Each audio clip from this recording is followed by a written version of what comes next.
All right, welcome everybody to the Daybreak Podcast, episode 5. I'm your host, Kyle Daybreak, and on today's episode, we have Miss Lisa Nemeth from Northcoast Promotions. Yeah, welcome, Lisa. Thanks for Thank joining you. the show today. hmm Glad to be Um, here. yeah, I'm super happy to have you on, and I think we're going to have a really awesome conversation. hmm We're just going to do our quick ad read here. So, this episode of the Daybreak Podcast is brought to you by Daybreak Enterprises. Headquartered in sunny Cleveland, Ohio, Daybreak Enterprises is a custom apparel company specializing in screen printing, embroidery, digital printing, and custom tie-dyed apparel. From beer league softball jerseys, event apparel to large corporate accounts, Daybreak has solutions for everybody. Are you or your organization interested in getting some new apparel made? Head over to Daybreak Enterprises CLE.com today to browse their portfolio and get inspiration for your next project. Again, that's Daybreak Enterprises CLE.com to get started on your next custom apparel project. So yeah, welcome again, Thank you. Lisa. Super excited to have you on. I had a really fun time writing out the script for this show and thinking about questions to ask you because I do have a lot of questions for you, and Okay. like I know you. We know each other. We've known each other for a while, but I don't know like a lot about your background hmm and all that kind of stuff. And like, Okay. yeah, so me and Lisa, we met a couple years ago when I started doing live shows, and hmm I found you through like 78th Street Studios, I believe, and Think so. you've always been like super accommodating and helpful to me Thank you. since day one, and has really like made me feel welcomed into hmm like the scene and everything. And yeah, you just do an amazing job like making Thank you. everybody feel welcome hmm and making sure everyone is supported and getting the help and support that they need.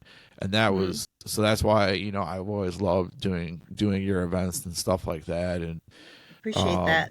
I've always appreciated like any advice that you've given me too, because the advice you've given me has always been super helpful, like the advice and Good. the insight and everything, and just pointing things out that like little things that I just like never really thought about, and hmm like I remember one time at we were at Pinecrest, and you said you were looking at my booth, and you said maybe you should have all your hangers the same color instead of like hangers that are a different color. And I don't think about stuff like that. Yeah. That's a um girl thing sometimes. yeah. No, but anyway, why don't you tell the Mhm. audience just like about yourself. Tell us about like your upbringing, and Okay. just tell us a little bit about you or whatever. I mean, Mhm. tell us a lot, tell us a little, Okay. tell us whatever you want to tell us about you.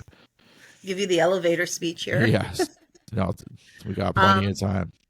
well, thank you. Well, thanks for having me today. This is my first podcast, so this is exciting for me too. Yeah. Um, okay, so who am I? I'm from Garfield Heights originally. That's where I grew up and went to Garfield Heights High School. I ended up going to Bowling Green State University and studied photography there. And I went to Bowling Green for like a couple of years, but it kind of college wasn't like quite for me. So I ended up leaving school. I got married for a little bit to a guy that was going to take me around the world, and we never got past Toledo. So, uh, but that's not why we broke up, but it just didn't work out. And then, so I was married for like a couple of years. I was 25. I was single again. I got married when I was 23. When I was 29, I ran into my brother's best friend at a concert, at an Allman Brothers concert, Love and the Allman we started Brothers. hanging out. And like I've always known him. I met my husband in 1978, and he was always just around the house, and I was just there. And he always like, "Oh, hey, hi, how are you doing?" That kind of stuff. And then at this Allman Brothers concert, we were hanging out, and he started holding my hand, and I'm like, "What the hell are you doing? Oh, You're my brother's friend." yeah. So we ended up started to date, and we ended up getting married within a year, and that was 33 years ago. That's awesome. I So don't know if I've ever officially met your husband. probably Um, not. Um, Greg is like, well, I've been with him 33 years, so of course I think he's cool. But he's always been very supportive of me. He's a mathematician. Is his background. Wow. He's analytical. He thinks differently than I think, Yeah. and the arts and the events are not his thing. Okay. And I respect that, and he respects me because it is my thing. Yeah. So he gives me the space to do what I need to do, but he's supportive behind the scenes for Yeah. me. So, Yeah. yeah, I usually don't see him. A lot of people don't even know I'm married, to be honest. Yeah. But Well, that's okay. Mm. yeah. Well, so what have you done so throughout your life? Like, what are some of the things that you've done Oh, professionally, like for your career and whatnot? yeah. Um, my first job was being like a paper girl, delivering the papers at like 4 in the morning for the Plain Dealer. Yeah. But I've done things like I've worked in the malls. When I was in my early 20s, I managed a bridal shop called Laura Salkins, who was at that time like the premier bridal shop in Cleveland. And I did that for a few years. I've worked for a securities company as a secretary. I ended my corporate career at NASA. I was working at Okay. NASA, and I was the first woman tool crib attendant for NASA, which is Cool. a tool crib attendant is the person who kind of holds the key or guards the tools for the mechanics and the electricians and electronics guys and the engineers. And I would have like, 4 foot tall wrenches that they would come and they would, use to build equipment for the experiments. Like Yeah. we were working on the mission to Mars at that time back in the late 80s, early 90s. And I did that, and I thought I was going to be there like forever.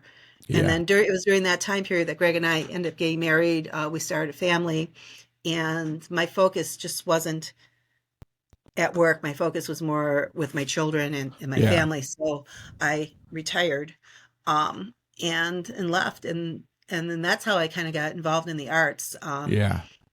I had My mom had like taught me how to like cross stitch and do things like handwork like that. Yeah. So a friend of mine was really into the craft shows at that time, and she says, "Hey, why don't you come to a craft show with me and sell?"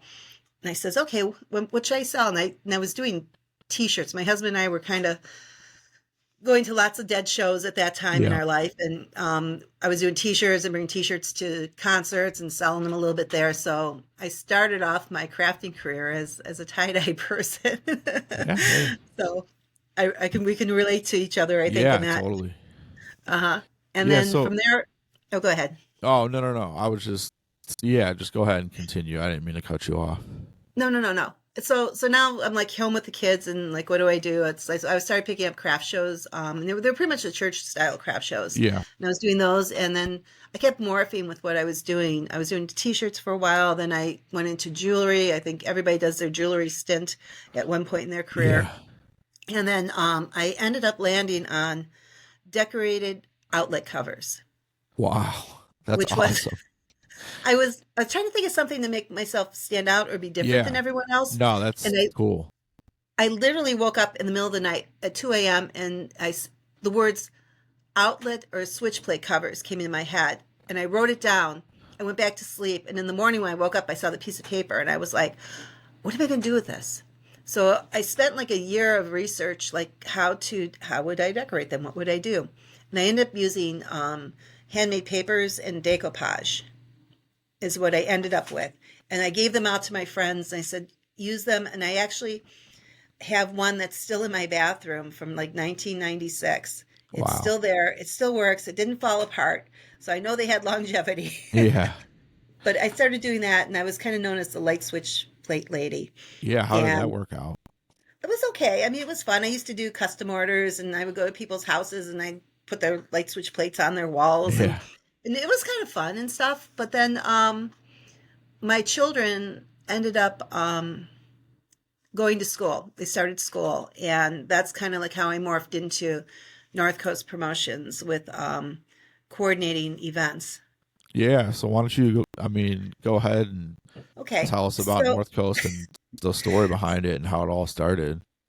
my daughter enters kindergarten, and I would go to they called it parent teacher unit. It was private school. It wasn't PTA. It was PTU, because then you don't have to pay PTA dues to the corporate organization at the schools.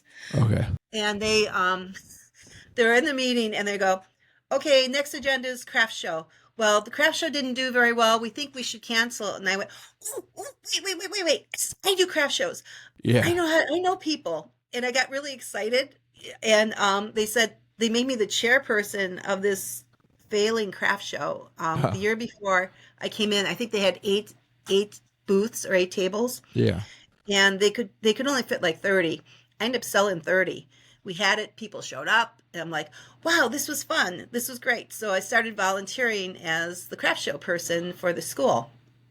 And then my kids got a little bit older, and all of a sudden they're in Cub Scouts and Girl Scouts, and they're doing craft shows. They go, oh, will you do the school one? Can you help with ours? Yeah. So now I'm volunteering at 2 different craft shows.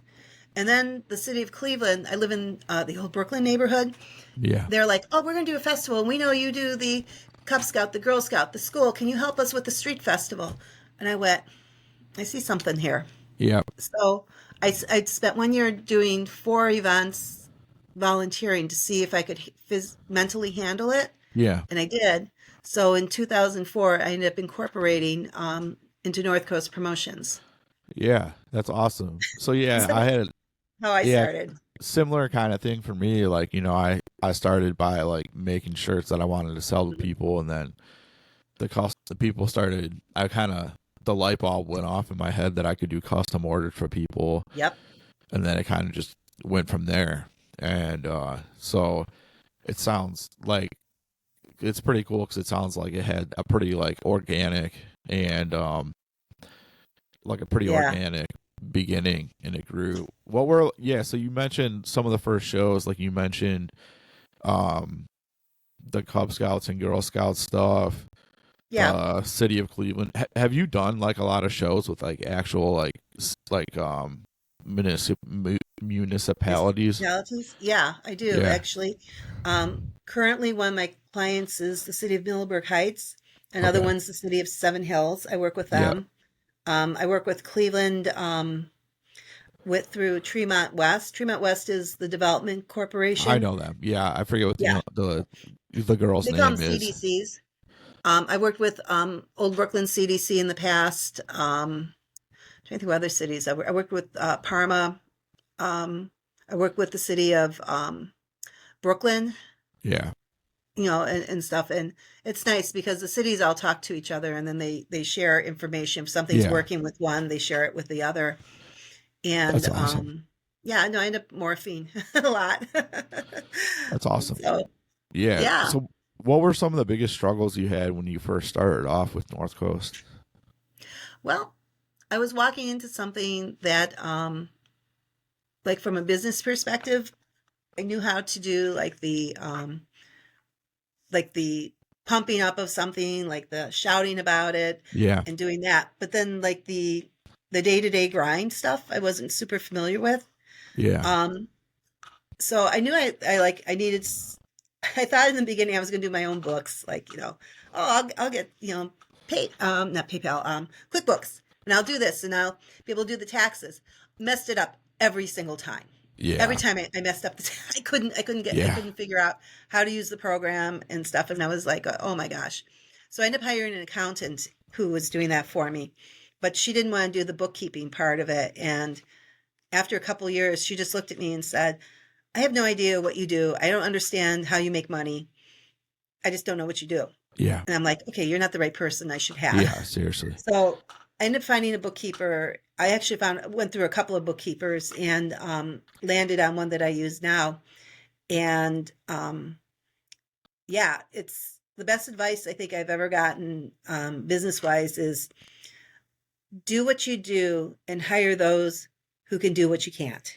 Yeah, for sure. That's something I'm struggling with, or I've always struggled with Daybreak, is I like literally do everything, and like I really am putting a lot of effort into making my YouTube channel and my social media and my website look super professional. Yeah. And it does.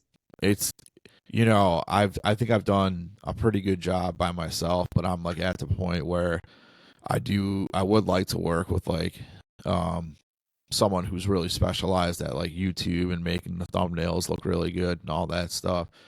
But you're right. It's like, don't pretend like you're good at something that you're not really Yeah. good at, and it's not an ego thing. Like, it's not like, No, not at for all. me, it's not an ego thing. It's just like, it's more of like a resources thing. Like, I don't really necessarily have the resources to paying people to do a lot of work on my YouTube channel and whatnot. So I just kind of do the best I can. But what about like a question I thought about that I actually just wrote down as you were talking was, did you said you started in 2004? So the internet has kind of really like revolutionized and changed a lot over the past, like, since 2004. That's 20 years ago. Like, can you kind of give us like give us some insight in like how promotions itself has changed in the last 20 years based off like the internet and stuff? And are there Yeah. other things outside of the internet that you were using when you first started Oh, to yeah. for promotions? And that's kind of something I'm interested in hearing about. Well, when I started, like social media stuff was like not even on the table. So it was all print ads. It was doing the Plain Dealer, the Sun newspapers, the local papers that the different communities would print, and Can I tell you would can I cut you off and just tell you yeah, something funny? You know, yeah, it's tell me. actually a really, really, really good um non-internet place for advertising is Where? church bulletins. Yeah. Okay. Church bulletins are, my dad advertises like a handyman business in his, and Mhm. it's just blown up just based off his little Mhm. tiny square that he gets in the church bulletin. But go ahead. Sorry to Okay. interrupt you. Well, let me ask a question about your dad's ads. Does he advertise in multiple churches, or does he do in No, the church that he belongs to? just one. Yeah, because One. Okay. if he did in other church, he would be slammed with so much work, Yeah. and he's kind of at a point in his life where he's kind of picky and choosy about the work that he's doing. Sure. As he should Um, be. yeah, but so yeah, go ahead. I'm sorry to Yeah. interrupt you. Church. Yeah. Church. No. No. Interrupt me all the time. Church bulletins were another source, and then there used to be a thing in the Plain Dealer called Craft Corner, Cool. and it was the way that the newspaper figured out how to help the churches without giving away free ads, because as for nonprofits, a lot of times they get free advertising in publications at that time, but they would eat up a lot of resource within the paper space. So they said, okay, you guys can have this little tiny square about this big, and you can put down what you want, and we're going to charge you for it. And so that's how they got around like not giving away free stuff. Yeah. Um, so as things morphed and the newspapers became less and less relevant, and social media became more relevant, I found like you have to like pick. I don't want to say pick and choose your battles, but pick and choose what you want to do and how For you want sure. to spend your time. And social media is not some place that I live on myself.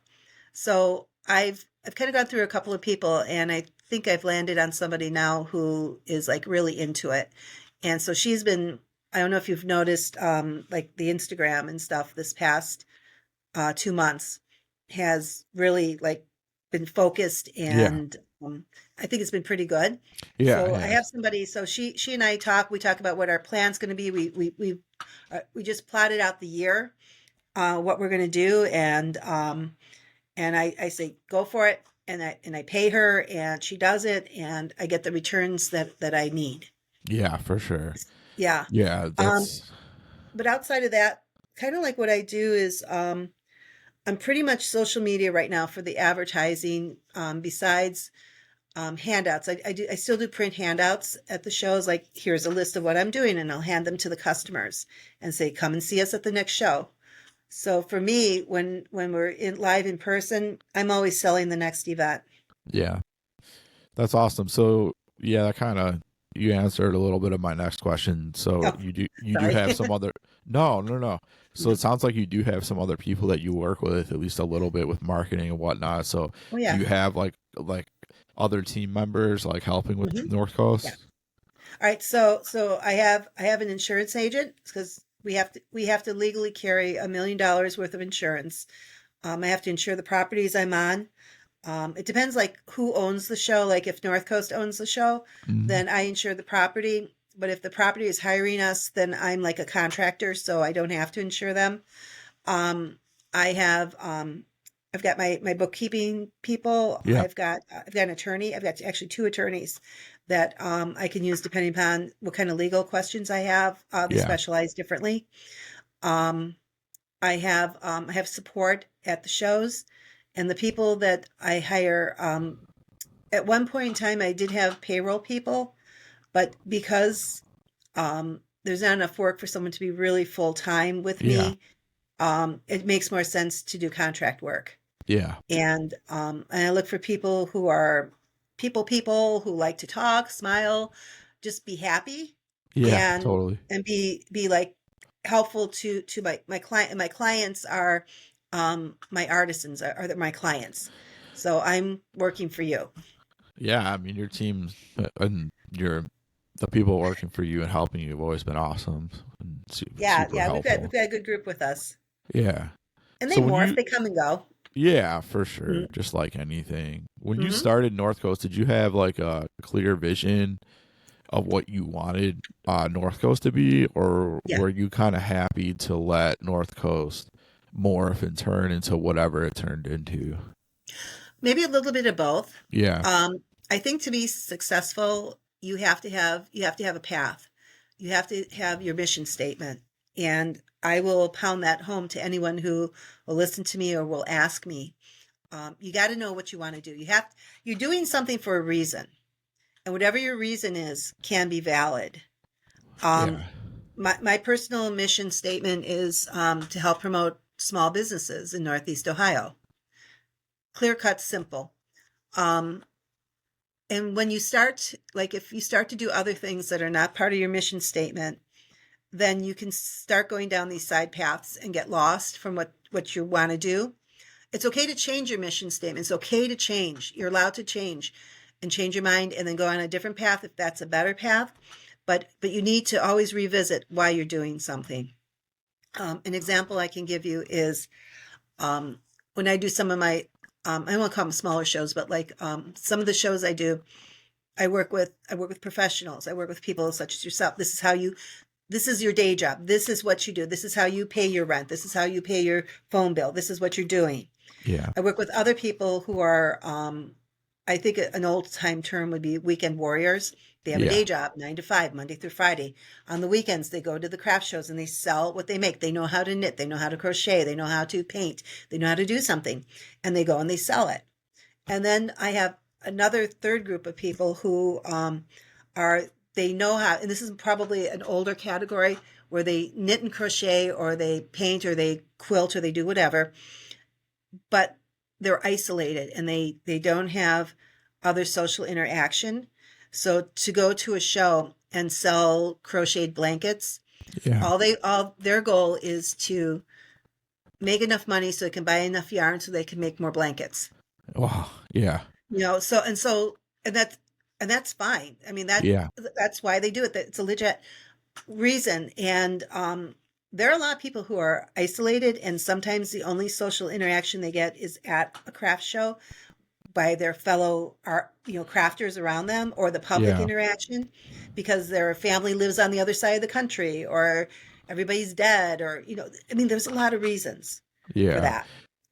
Yeah. I feel like with Daybreak, it was kind of similar, like where, I had a pretty clear, I think anytime you're selling a product or a service, it has to be pretty clear what exactly you're selling and what audience you're gearing it towards. But I also have always been like really open to Daybreak morphing and changing, and I'm not like super rigid and in Yeah, like not I understand that Daybreak should be able to morph and change as yeah, time goes on based off changes in the market and based off yeah, changes in what my customers want and stuff like that.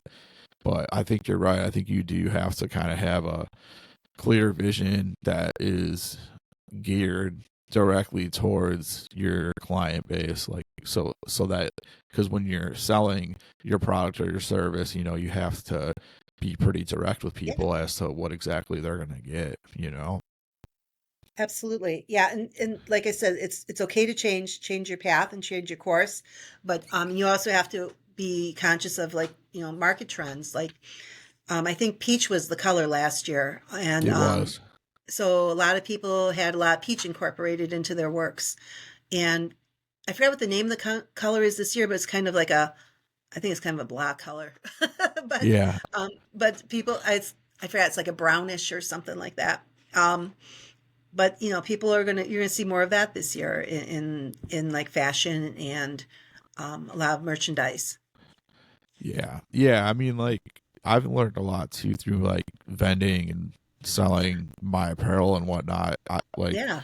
Like I made a Browns themed shirt, and the colors weren't like the exact Browns colors and stuff like that. And I kind of liked that, and I had a lot of customers and friends and stuff that like that, but like the majority of my customers, they just didn't understand. They just didn't get Oh, it, and they yeah. want things to be really specific. So, Hmm. there's the part of me that could be like rigid and say like, "Oh, I'm going to keep this the way it is," and and basically force it upon people, or am I going to make it more specific and make it easier for people to understand? And I think Yeah. that's where like that flexibility comes into play. How did Yeah. It's okay. Yeah. No, I was just gonna say, did you have anything else on that topic that you wanted to say? Is Um, yeah, no, I think the ebb and flow is important for growth, and just being awake and paying attention to what's happening around you, whether it's the economy or it's trends in the marketplace, that kind of stuff. You have to really pay attention as a small business person as to what's happening around you, so you can survive and go on to the Yeah, to the next year and be around still. definitely. Hmm. You gotta grow or you're gonna go, as they Yeah. say.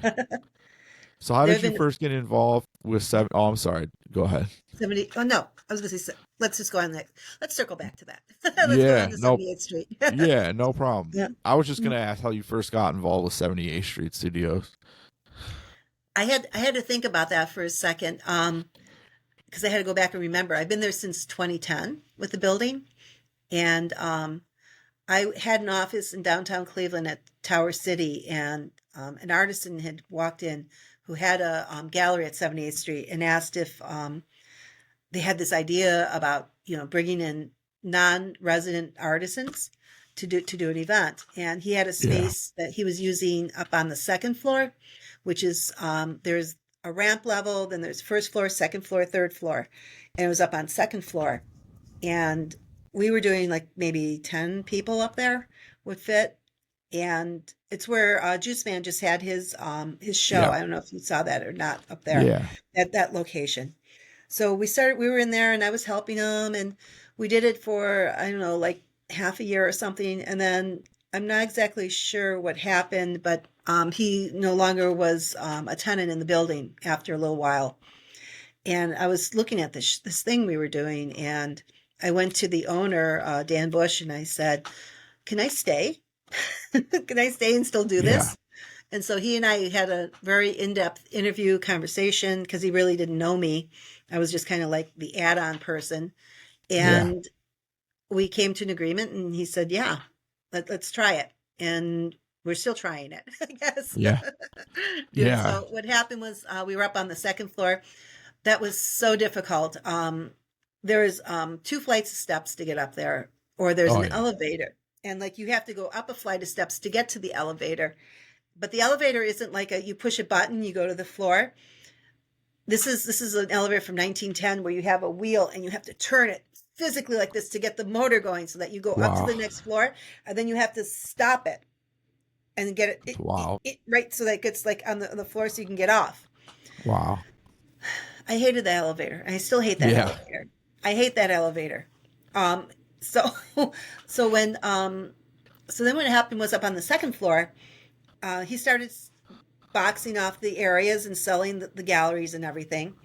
And then after a few years, he said, "Hey, would you want to go downstairs into the ramp level?"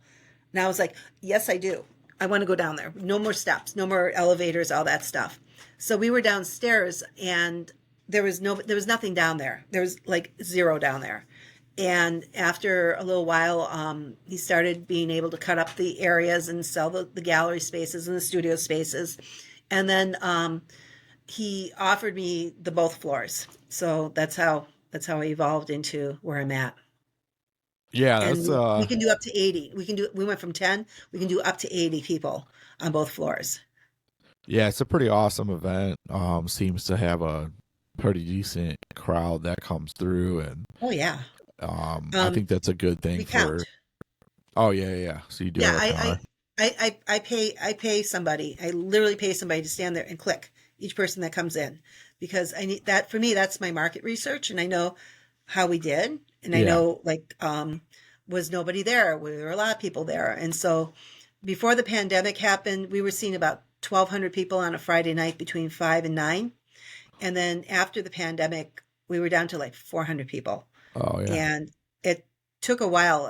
In December, we saw 1,500 people in December. wow. So it was like, yay. Yeah, is that I one of think your we're back. favorite events? Uh-huh. Yeah. Would you So it was would, good. would you say that's one of your favorite events? Hmm.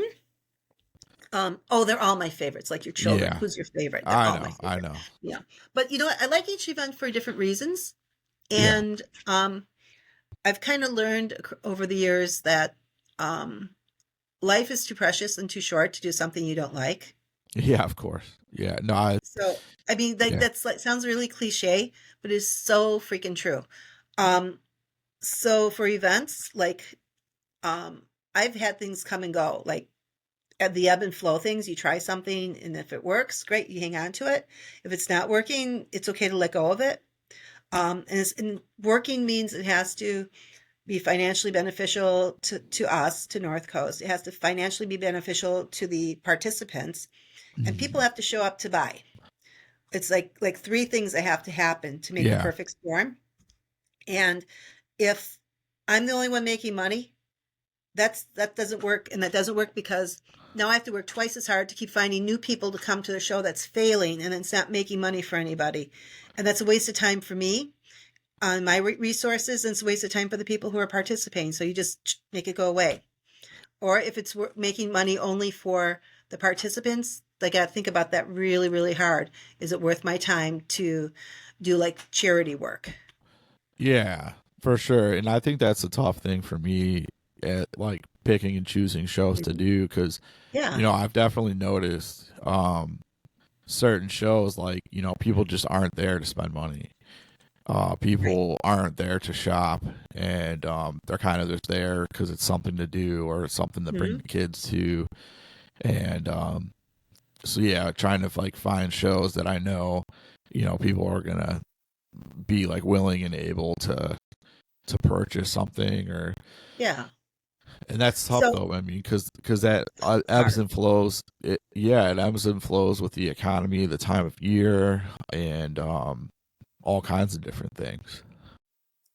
So one of the reasons that I started North Coast too was when I was vending, I would like and at that time the vending was pretty much the church style shows, a lot of Yeah, church shows back in the 90s. And you do a show and it was like great.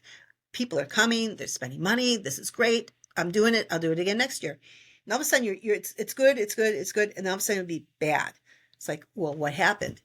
Well, what would happen is like in the church, in the volunteer based organizations, you've got Mary Smith is running the show, and she's into it and she's doing it and she advertises and she gets everything, get the paperwork out on time and all that stuff. Then all of a sudden, Mary Smith's kid graduates from that school, and now Mary Smith isn't there anymore, and oh now god, Julie's running it now. And I'm just making up names. I'm just making names up. yeah, Now Julie's running it. Julie doesn't want to do it. They're making her do it, and she doesn't want to do it. And all of a sudden, it's bad. And so yeah, the vendors end up suffering for that because it's not that's not where the focus is anymore, is on the vendor. So one of the things North Coast wants to do is we're constant. If you like the way we do business, whether you're doing show A, B, C, or D with us, the service is going to be the same. The communication is going to be the same. Everything stays the same for the vendor. And it doesn't matter where we're dropping them in at. And that was one of the things I wanted to do. Yeah. Have you noticed, like, this is another question I just wrote down it as you were talking, is have you noticed something I've noticed is like people are super willing and able to purchase things during the holiday season, and then like I've struggled with that, like outside of the holiday season it seems like people aren't really as willing, and I've kind of thought, because I've kind of thought like maybe I just haven't found like the right shows for the summertime and the spring and stuff, but have you noticed that's like definitely a trend that there's people are just a lot more willing to spend during the holiday season for gift giving and stuff like that? Yes, I'm going to say yes to that. One of the things, of course, November, December is the holiday season. Everybody's doing shows. Everybody's happening. At that time, they're out shopping. Doesn't matter what the economy is, because Christmas is still going to happen. Hanukkah is still going to happen. Kwanzaa, everything. It just depends what you're giving and how much you're spending on people. One of the things that is unique about January at 78th Street Studios is that we're 3 weeks away from the holidays, and people were given money for the holidays, and now they've got money in their pocket. They want to get out of the house. It's cold outside. We've been stuck in the house for 3 weeks. Let's go out. And they'll go out. And January has traditionally been a pretty good sale month. It's for us. And 78th is the only one I do, so I don't know what's happening elsewhere in the world. Yeah. But for us, it kind of works okay. Also, like as far as like an artisan, like where you go is going to make a difference too. If you have a location that has like a theme to it, I find themes sell better to the public. Yeah, for sure. And like, or destination locations. Like I do Old Firehouse Winery out in Geneva on the Lake. Yeah. And that's a staycation. That's a weekend vacation. We see people over there vacationing from Michigan, Pennsylvania, West Virginia, Columbus. And what happens is because of the history of that town, people will come like on the third weekend of July every year. Grandma comes, the aunts come, the cousins come, the grandkids come, and they all come and get the cottages. And that's their family vacation. And they meet, and they're there all the time, and then they're in the city, and they're there to spend money. And they're there just to hang out and have fun. Yeah.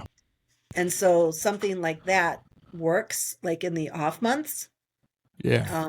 Walkabout Tremont is a destination for the bars, restaurants, and the arts.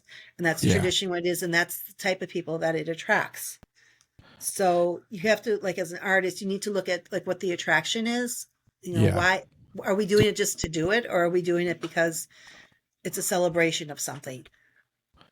Yeah. So you mentioned on that same topic about like themed and themed shows. Yeah. Why don't you tell us a little bit about Oktoberfest and like the history behind it? And I know I was all geared up and prepped and ready to go and excited for Oktoberfest, and then I had my cat mauling incident, and so why don't you tell us about Oktoberfest and kind of, because I know that's like, I think probably is that your biggest event or one of your biggest events? One of several. Definitely the biggest, because it sees about 10,000 people a day. Yeah. No, it's a lot.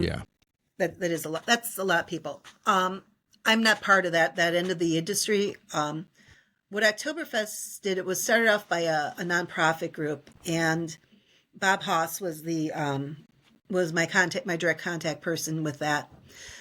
Bob came to the Berea Fine Art Club meeting, which I was a member of at that time, and I was their promoter. And he came in and said, we're starting this thing. It's an Oktoberfest, and we'd like to have the arts involved. And I leaned over to the president at the time and I said, no matter what he says, just say yes. Just say yes. Just say yes. Yeah. Just say yes. You'll do it. Just say yes. and Yeah. they did. And then I got in there with the Berea Fine Art Club, helping them promote it. So what the Oktoberfest did and still does is they have this big thing happening, and there's like a pie shape, and like there's the music section. Well, there's somebody that's in charge of the music.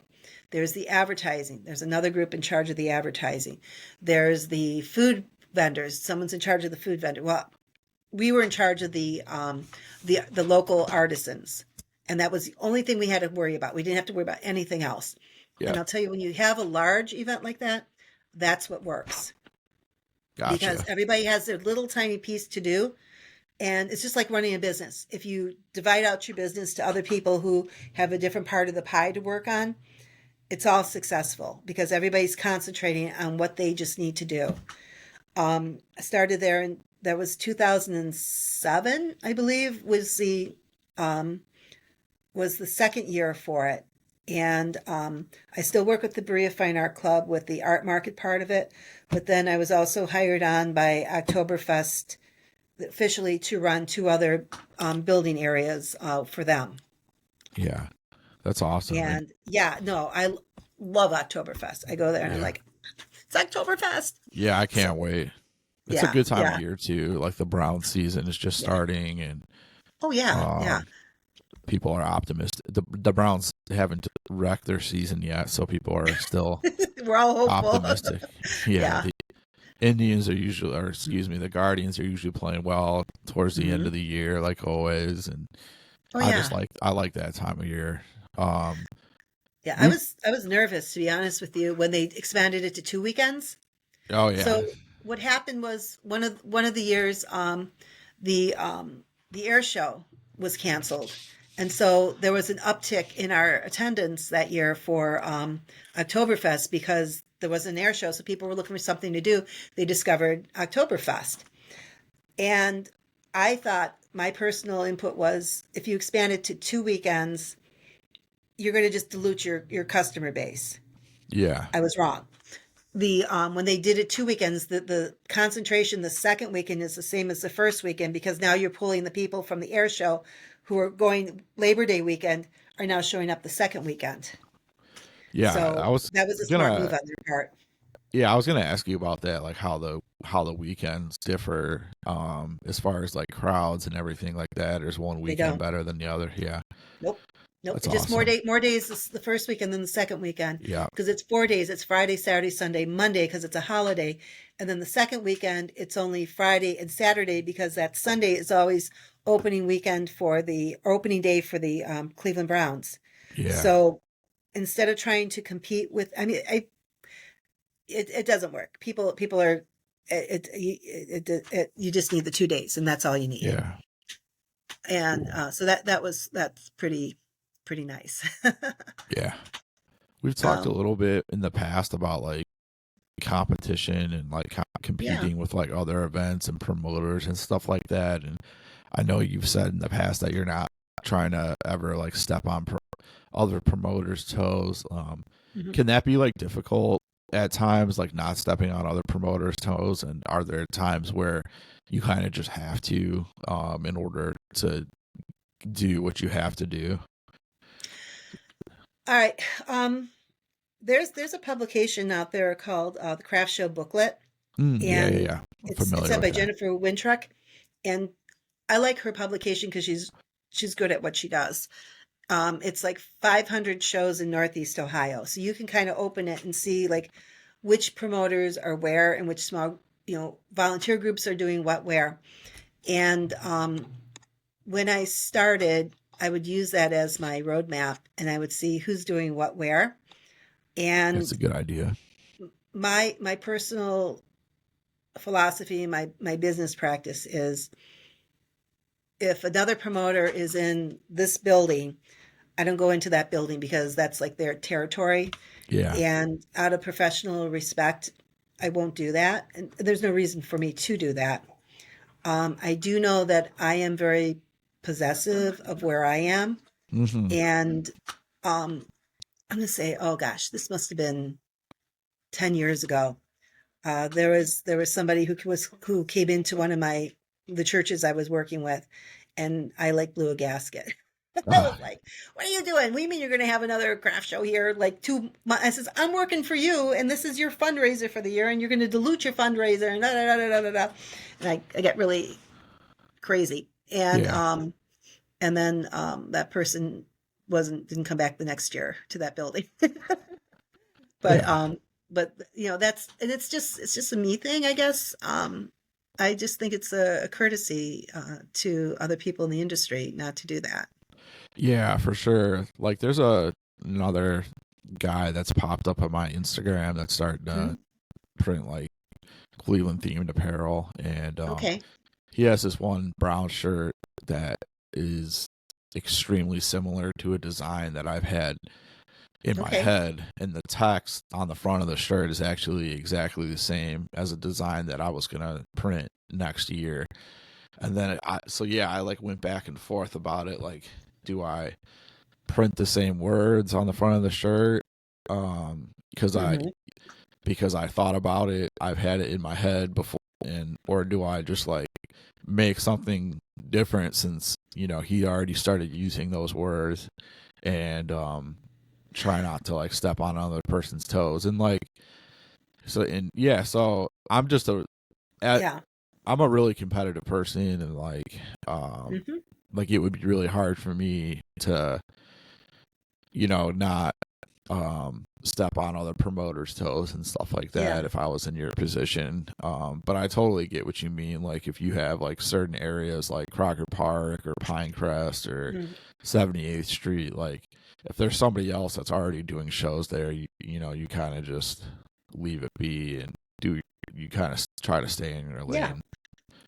Right. Yeah. Right.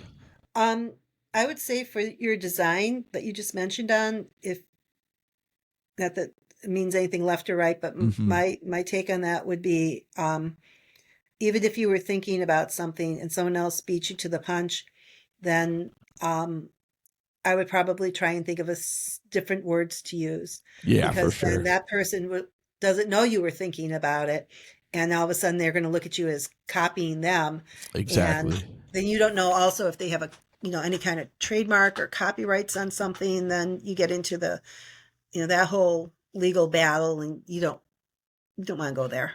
Yeah, like you're exactly right, and that's exactly where my head was at. It was kind of like, well, he beat me to it, and he used the phrase Yeah. that I was going to use Hmm. um when I did he used the phrase that I was going to use, and he beat me to it, and Yeah, it just happens. let him have it and think of something else. It's Hmm. not a big deal. There's plenty of words out there. You'll think of something Totally. else, right? Totally. Yeah. Let's Mhm. let's talk about some crazy stories. Like, do you have any crazy stories or big I could write a book. disasters? I know, right? I'm sure you could. Yeah. Um, Um, okay. All right. Here's one that happened. This is in the beginning of my career.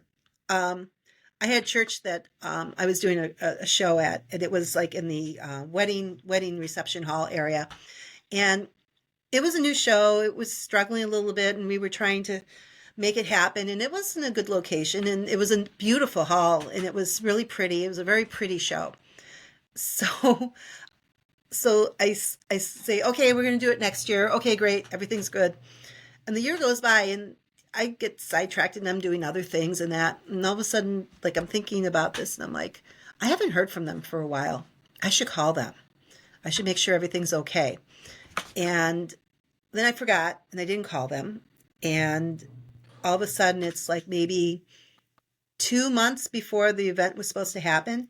So I call them, and I'm like, "Hey, you never got a deposit from me, or we never signed anything," and da da da. He goes, "Oh, we got a wedding that day. You can't come."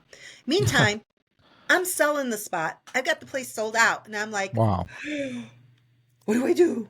So I sat there and I put my head down, and I took some deep breaths, sat up, and I made a phone call to a different church that I knew, and I told them what happened. And it was my fault. I didn't follow up on things. This was a good learning lesson for me. Yeah. And I said, I need a location. Do you have this date available? And they said, yes, I do. And I said, can I rent from you? And they said, yes, you can. Great. So I called every single person that had paid me and said, the church has double booking. They've got a wedding that day. Wedding's going to win. We're not going to win. We don't get it. But I have this other location. Are you willing to move 5 miles down the street to this other location? And almost everybody said yes, except for a couple of people. And the people who said no, I refunded their money. And that was that. And that was the first year we did the St. Nick show. Okay. And I didn't have a name for the show, but happened to be around St. Nicholas Day, which is just a tradition that St. Nick would come and drop candy in the stockings or something. And so we called it St. Nick Show, and we did it, and we had 500 customers show up. And I went, this is okay. That was the year I was kind of struggling too, was I wasn't sure if I was going to continue or not, because my attendances had been down. I wasn't like on point yet with everything, with the advertising, with how to get customers in. I was still learning. And all of a sudden we had 500 people come in between 9 a.m. and 3, which equates to about 100 people an hour. And 100 people an hour means the door opens every 30 seconds and somebody walks in. That's what 100 people an hour looks like. Wow. And I went, oh, well, maybe I can still do this. Yeah, and for sure. Here it is 20 years later. I'm still doing the St. Nick show. We had 2,500 people come over 2 days, but there are 2,500 of people who are looking to buy. Oh yeah. And so that worked. So the St. Nick show is the one that saved me. The disaster, which would have been, oh my God, this is terrible. You work it out. And even if if something happens that throws you a curveball, you just have to sit down and just breathe and think through it and think, okay, what am I going to do? What am I going to do? And something will come to you, or you call somebody and get advice. Yeah, you mentioned being thorough and following up, and any issues that I've had with Daybreak totally revolve around not being thorough and not following up or assuming things. Assuming a customer wants this. Yeah, don't ever assume a customer wants something. Always confirm it. Always confirm it with them. And right, getting in and writing too. You know what getting in writing does is it helps you remember what you're supposed to do and what they're supposed to do. Like, you're supposed to make it in this color and they want it in that size or whatever it is. Yeah. Too. So I think that can translate better too. But I'll tell you what, never do that again. I always have contracts. I always have my deposits in. I've never happened again. Yeah. So that was a good learning lesson for me. Yeah, for sure. What are some of your favorite moments or proudest moments from over the years? Do you have anything that sticks out as being a really proud moment for you in Northcoast? Yeah. First, I could say every day. Yeah. But a lot of times, when I'll have an artisan that's maybe starting and they have an idea about something and they want to try it, and I like from my personal standpoint is I like that I'm able to give someone the opportunity to try and realize what their dream is. If their dream is making t-shirts, if it's making jewelry, if it's quilting, if it's doing whatever, and you want to try it. And when I can give someone the opportunity to try it and see if the public likes it, doesn't make any difference if I like it or not. That has no bearing on it. It has to do with the public likes. And if they're going to give money to you for what you're putting your heart and soul into. And when I watch people who just have a dream and then all of a sudden they make it real and they're doing it, and then they're going to quit their day job and then they're going to do this full time. To me, that's so satisfying. I love that. Yeah, because you're that bridge. You're that bridge between a new artisan, a new small business owner, and their customer base or their potential customer base. You get to literally like become a bridge for that for Yeah. small business owners, or like Yeah, a stepping stone. there was one guy, I remember he was at 78th Street Studios with me. He had just graduated from college and he came to 78th Street. He's a glass artist and he had these heads made out of solid glass that they were about this big. They weighed like a lot. They were really heavy and they were solid crystal, solid glass. He had Yeah. three of them out and they were like $300 each. And I went, huh, is he going to sell those or not? I didn't know. He sold all three of them in Wow. like one night. And then he actually ended up going to New York and then he went to Paris. He's working at the Louvre right now. Unreal.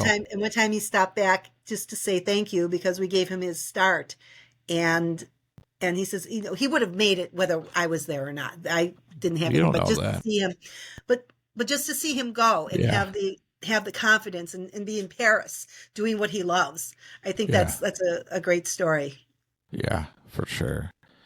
So, we talked about some challenges at the beginning of North Coast. Hmm. What are some of like the biggest challenges that you're facing right now currently, like in today's today's world of North Coast Promotions? Is there any like big challenges that you face or that you're things you're working on?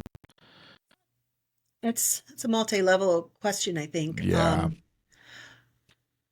All right, so I've been doing this. This is going to be my 21st year in business, Okay. and like I have like a formula of what I do and how I do things and how I structure my day and stuff. And probably my biggest challenge at this time of the year is my time, because if I told you I sit down at the computer at 8 o'clock in the morning, and I don't leave the computer till like 9 o'clock at night Yeah. because I'm inputting and I'm trying to process like who needs what and who wants what space, and I'm trying to get my shows like all coordinated for the year and mapped out with everything. So like right now, that's a challenge. And then for me to hire someone to do this work, it would take me just as long to teach someone how to do what I'm doing than for me to do it. And Totally. then I'm paying someone to do something that I could be doing, so it's like this whole juggling, like what do you do and what do you do yourself and what do you farm out type of stuff. But um so right now I kind of like go to bed exhausted and I'm like, oh my gosh, am I going to make it through it, and da da da da, and I think about things like that. So that's maybe the challenge that I have now. But once I get through the next 2 weeks yet, everything will be pretty much set up. Everything, all the maps will be done, all the verbiage to send out to my clients, with what they're doing and what they have with us. That'll all be done and that'll be easy Yeah, after that. I think what you said is really interesting and really true with a ton of small business owners. Like Mhm. you're like the entire business basically is you, and and it can be really hard to delegate tasks to people, and that's something that I struggle with a lot, is just not being able to delegate things to people. So after listening to business coaches and whatnot talk about like the idea that be you need to try to get yourself out of being working inside the business and starting to work Yeah. instead of working on you want to learn you want to be working on the business instead of being in the business full time. Right. Right. And that's something that I've always kind of had in the back of my head, is how I've always kind of thought about like, well, what is my team going to look like when I start building a team? And Yeah. how am I going to build that team so that the business can basically run itself, so that because if I ever want to be like a serial entrepreneur where I'm starting other ventures, I'm going to have to get this business to the point where it can basically, for all intents and purposes, run itself.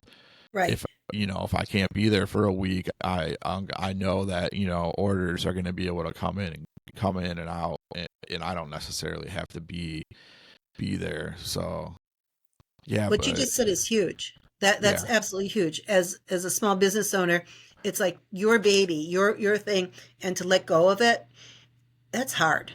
Um, for sure. I I actually got lucky, and at Geneva on the Lake, I have a gentleman out there, Tom, who lives in Geneva.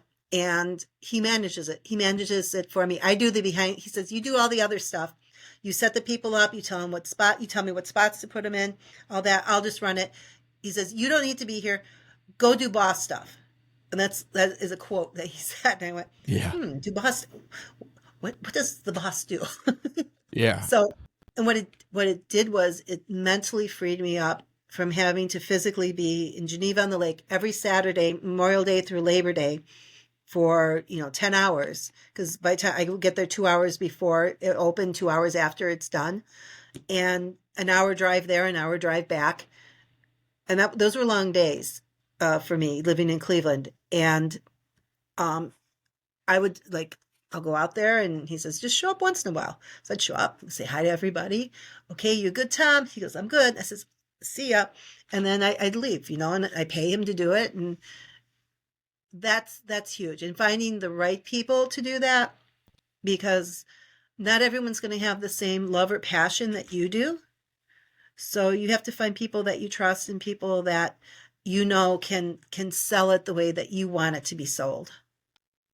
Yeah, for sure. And I think I think if Daybreak did get to the point where it was running itself, I think it would be fine running itself, but I would still obviously have to be like in a role where I'm focusing on like big picture things, like how like big picture ideas of how I'm going to grow the business, and big picture ideas of the process improvements and changes and all that kind of stuff.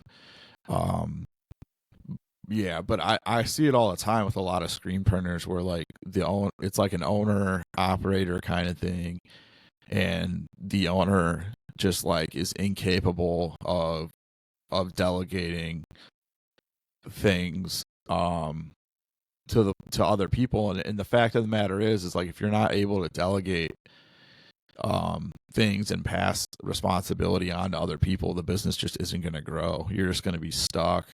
100% correct. Yeah, you're not going to be able to actually grow the business because you're just going to be stuck. You can't grow a business if you're stuck on a screen printing press all day, printing shirts all day. Like you can do that periodically, just to give somebody a break from printing for a day or whatever.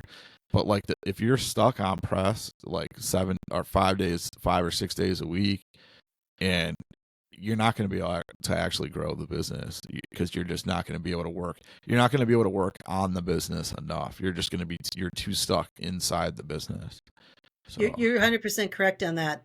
I'm going to say over the years, I've seen some of the most talented people fail because they couldn't get out of their headspace as far as like creating it and then go someplace to actually sell it. Yeah. And I've seen people who were maybe they were fine, they were okay, but they have really good sales skills and they have really good skills to like get their product out there and stuff. So you have to find like the balance between the two, and you have to find out where you are in the process and where you should be. Should you be in there screen printing and then having a sales force out there to do it so you can stay in there and do the creative end of it? Or, how do you break up your time between the two places? Yeah, so exactly. That's the question everybody has. Yeah. Yeah. So I'll cross that bridge when I get there, and I'll just, Yeah. I have a question for you. Yeah, for sure. Are you wearing Juice Man? Yes. Yeah, okay, I thought so. Yeah, this is a Juice Man sweatshirt, and these are Blank Easel sunglasses. Of course, yeah. I know them both. I struggle with bright lights, and I struggle with computer screen lights. Okay. So that's why I have my sunglasses on. They're also my favorite sunglasses ever. They're like the best. He makes the best stuff. Mm-hmm. Yeah. Okay. Sorry, I interrupted you. No. I just have kind of one more question on our. Yeah. This is like our last question for like our main question. Okay. Do you have like a dream event that you think about that you would love to do, and you just either just like haven't done it yet, or you don't know how you would pull it off? And I want you to answer it, and then I have an event that I want to do that I want to tell you about too. So you go first. Okay. Or unless you want me to go first, and you Why don't you go first, and this way you can kind of guide me because I'm trying to think of like how to answer your question. Yeah, Okay. yeah. So like for me, I have like this dream event I want to do. Like it would basically be called like Daybreak Art and Music Festival, and it would Okay. more or less be like a music festival, but then have like all of our vendors doing selling their artwork and clothing and stuff like that. Because I'm huge into music and I love music festivals and stuff, and the most of the musicians would be like Northeast Ohio or Ohio like musicians and bands and stuff. But it would be cool to have like one like headliner for a Saturday night that's kind of like a big artist, like someone that Yeah. because that's kind of what. So Lakewood had a Lakewood Music Festival. I think they were only able to do like two of them because they had issues with noise complaints. But they had like pretty decent. Their headliners for a Saturday night were pretty big musicians, and they drew huge crowds just based off those headliners. So yeah, that's like a big dream event of mine, and I would love for it to basically be like in Lakewood and like basically be like bringing back Lakewood Music Festival, but I don't know how we would pull it off because they had nothing but problems with noise issues and stuff like that. But that's a dream event that I Yeah. would love to have. It's like a music art and music festival. Would you want it outside or inside? Well, that's a great question. I feel like the summertime outside would be awesome, but then also you're when you're doing that, you're kind of at the mercy of the weather and the weather cooperating. So part of me does feel like doing it inside would probably be better because you'd probably have less issues with noise complaints, and then you wouldn't have to worry about the weather at all. But You know what you could do? yeah. Just thinking off the cuff here is Hmm. if you were in Lakewood and you found like a little grouping of bars that have Yeah. stages in them, and you could always have it like a traveling thing. Like you start off here and then you have like part of the bar, you have a couple of artisans in there with the first music group, and then That's a great maybe you have idea. like a set of like maybe three performers or two performers with people in there, but then you also have another venue going with maybe a slightly different style of music with artisans in there too. And so it could be almost like the bar hop, like to do this Yeah. where you sell That's a one great ticket idea. or a wristband or something that gets you into whatever venue you want. And then that way you get all the people that you want to, or you do it multiple days. Like the first day it's at this bar, and the second day we go to this bar, and the third day we go to that one. And then you have your artists could set up one day only if you want. And that way the artist part of it changes. So people, when they come back, then they're going to see different artists to purchase from. That could be one way to do it. Then that solves your noise Yeah. problem. You're inside a space that is has like the BMI and all of the other ASCAT and all those things being paid for by the bar owner.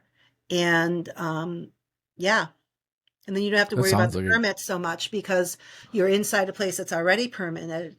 You could do something like that that is a great idea for sure. or not, you know. But I think that would solve because there's so many permits and so many rules you have to do. Like when you go through the city and you're outside and Yeah. you want to do something that you have to get, like you have to go in front, like I know in Cleveland, you have to go in front of the steering committee to get your permits. And so I'm not really sure about Lakewood, how they work to permit, but it might solve something. And then you can always grow into something else from there. And if you Yeah, it's start definitely somewhere like something that. I'll keep in mind and think about for Hmm. sure.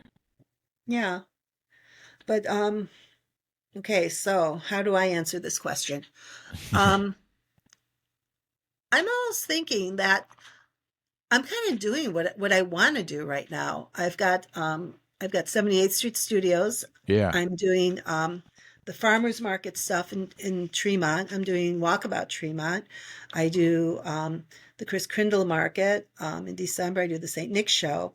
I'm doing a couple of smaller shows, art events like in Seven Hills and in Middleburg Heights. And What else do I do? I think that's all this year. I should have had a cheat sheet on the side. He's like, oh, yeah, I'm doing this, this, and this. But I think after 20 years, I think I've kind of come to like where I want to be. Yeah, And that's so, I mean, cool. like That's 10 years ago, I would have a different answer because I was still trying to achieve where I want to be. But I think I'm kind of here. well, that's awesome. I mean, I yeah. don't know if that's what you were looking for, but No, that's no. I mean, that's a great answer. Like, you don't necessarily have like anything you kind of accomplish like what you wanted to accomplish. yeah. And it sounds pretty awesome. So, like, one of the things I figured out, like, I think they call it chasing the dragon. I think that was like on South Park. You were chasing the dragon. It was like some sort of like meme, but that you never achieve. So you have to figure out how long are you going to chase something versus when do you figure out you've gotten it and you're there, and then now that you're there, what do you do with it? So Yeah, one of the things that I I look know. at I know is about that. Yeah, yeah. So I mean, like, so do I keep trying to get? Does Are you going to make more money if you're doing more, or are you going to yeah. make more money if you're concentrating on what you've got and Making you're going what to you do have this and how do you better. make it better? Yeah, So that's kind of like what I've been doing pretty much since the pandemic. I know that changed like a lot of people, like how you think about stuff, and it definitely changed me with how I look at business and everything in our industry. And um, I just want to make what I do better for all participants. that's awesome, and I think that's like honestly a really good like way of like wrapping up the show because that was Okay. like kind of my last question, like Yeah. my last main question. But I think that's like a really awesome way to kind of like wrap things up. And Okay. I Thank have you. a couple fun questions Oh, okay. that we're gonna do, but no, like I said, I think that's a really good way of wrapping things up and focusing. Thank That's you. a good point. That is a good point. Like, do I focus on doing more shows or do I focus on improving the shows that I have and, Hmm. quality over quantity kind of thing? And, no, I think that makes a lot of sense. And I think what you're doing is amazing. And Thank you're you. definitely, you're definitely helping tons of people. And it's obvious to everybody that you care a lot about us and you care a lot about helping us. And, I and do. that, and that goes a long way. Mhm. And, Thank you. yeah, I'll always I be love all grateful. everyone I work with is like amazing. Yeah, And I I'm mean, always grateful. Oh, sorry. Go ahead. I was just gonna say, if you come, one of the things that I've noticed and I pay attention to are like attitudes, like from like the artists and from the customers. And I find that when the artists are having fun amongst themselves, like maybe the private jokes or whatever's happening, the customers will pick up on that and then they become happier. And so Yeah, then everybody's happy and everybody's having fun. And I think that's yeah, that's an important thing to have happen. yeah, for sure. Mhm. Yeah, no, I mean it when I say it. Like I think you do an amazing job, and I'm Thank you. always I'm always super grateful to people that give me a chance and give me an opportunity. So Mhm. I'll forever be grateful to you for Oh, thank you. letting me call letting me and my business come into your Absolutely. spaces. And Hmm. but yeah, so these are just a few fun questions that I Yeah. thought of while we were doing the show, and I wrote them down. And why don't you tell what's the best concert that you've ever been to? If you had to pick one. Oh, um, the first one that comes to mind is the Rolling Stones that was here last summer. Yeah, that's awesome. Yeah, Wasn't probably that one of was my. that at the Brown Stadium? It sure was. Yeah, So my husband and I we were talking about going. I really like the Stones a lot, and so does he. And um, but oh, they're expensive, blah blah blah.